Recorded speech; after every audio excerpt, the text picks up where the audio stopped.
I see you guys, somebody's mentioning the Bulldogs, but we had a great experience to wrestle go to Japan in the 90s and wrestle the tag team tournaments over there. It was just in Japan, every year there was a tag team tournament with just tag teams. And in there they would put guys together, like I said, Great Tenaru and Stan Hansen, Abdullah the Butcher and Tiger Jet Singh, Terry Gordy and Dr. Death. But in there, in that nestled in, was a young 1988 me and Knobs, the Nasty Boys, getting opportunity to wrestle, which we think is one of the greatest tag teams that there ever was, the British Bulldogs. And we wrestled the Dynamite Kid and Davey Boy all through Japan. And it was that is, as far as teams goes, one of the greatest experiences was to wrestle the British Bulldogs. Well, I'll tell you, what made us, he's got it, WrestleMania 7, because that is the Super Bowl of pro wrestling. If you make it there, you made it everywhere. Just like the Super Bowl started out, we won the titles at number 7. What are they on now? They're almost on number 30. So we helped build the WrestleManias. So, you know, I felt very proud and honored when we won the WWF titles at WrestleMania 7. That definitely labeled the Nasty Boys and put us in the history book. Well, I'll tell you what happened to me, just getting into the wrestling business in Memphis, Tennessee, when Jerry Lawler, we went to the same high school together, Treadwell High School, and then all of a sudden, the next thing I know, I'm left the group, the Gentrys, our one-hit wonder million-seller Gentrys, but we went over to, started managing there, that was great, but really what happened to me is when I had the greatest phone call of my life, a good friend of mine, Hillbilly Jim, who in our territory was called Harley Davidson back then, gave me a call and he said, you know, Jimmy, we've had a couple of phone calls. Vince McMahon and a guy named George Scott's been calling you week after week because there's going to be a brand new show they're putting together, a big event called WrestleMania. Well, I didn't call the number back because when I was out of town, because I thought it was maybe Austin Idol or Coco Beware, somebody calling me wanting a ride to TV, so I never called the number. Finally, he got a hold of me. I told him I would love to go to New York. I'd love to be part of this thing called WrestleMania, which nobody ever heard of before.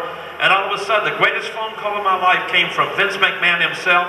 The next day, I was on a plane going to New York, and that was the biggest moment for me, along with being part of WrestleMania 1, because if WrestleMania 1 had not been successful, we wouldn't be out here today, and nothing would be taking place. But thank God for that.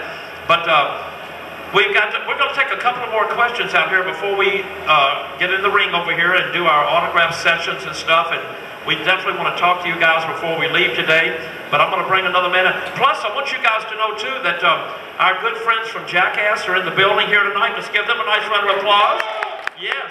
They're going to be signing autographs today, too, along with us. So really, after you get your pictures made with us and stuff, don't forget to go by and sell over them and talk about how great their movie was and all the stuff they did on TV. So that's going to be an awesome thing, too. Come on up, buddy. Come on up. There you go. I love that WrestleMania shirt. What is your name? Fidel. I have a question. I was there at the WrestleMania 7, by the way. I was 8 years old, so that was great. I know everybody has talked about, you know, the tag teams, what's been going on, and how it's changed. But I wanted to ask you guys, how was it in that era of wrestling, you know, during that time, and how wrestling has changed now? Because I think now they've taught the younger generation to see the wrestlers talk more than wrestle, versus as in the Federation era, which was mid-80s to early 90s, they would show more wrestling and then talk less. What do you think, what's the difference that's been going on now and then? Well, I don't know if you guys realize it, but where me and Knobs grew up in eastern Pennsylvania, Allentown, PA, north of Philadelphia.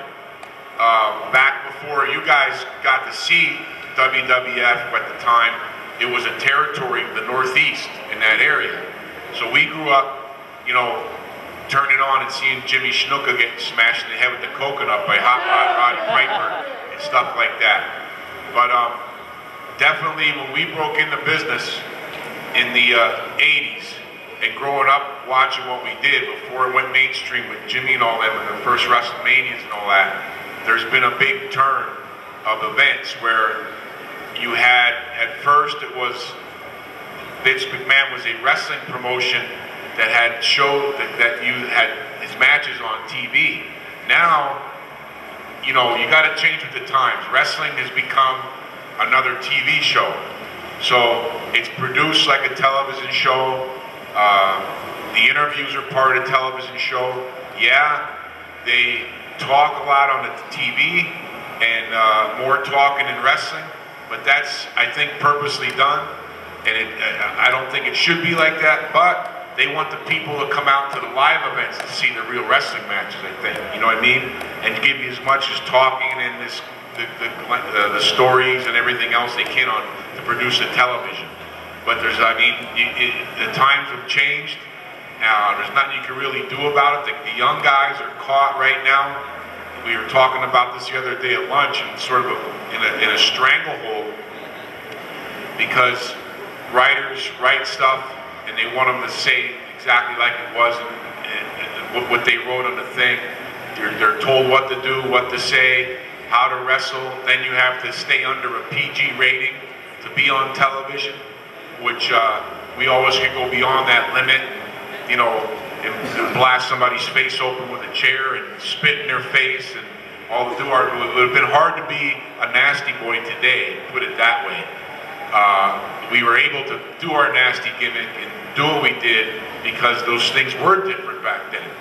But I would find it really hard to portray yourself and show what really you are and bring out the true nasty boy gimmick in today's wrestling world the way it is today. It would be a really, really hard situation for us, especially with our gimmick and who we really are. So it definitely changed, and you got to do the hard, do the best you can. The guys are trying to bring themselves out and show their character. Ditto.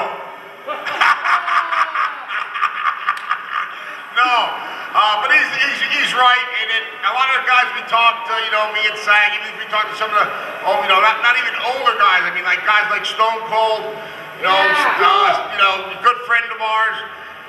You know, you cannot. I can't comprehend how a writer can write and say, okay, you're going to be the Nasty Boys, and here, go say that if it don't really come from in here.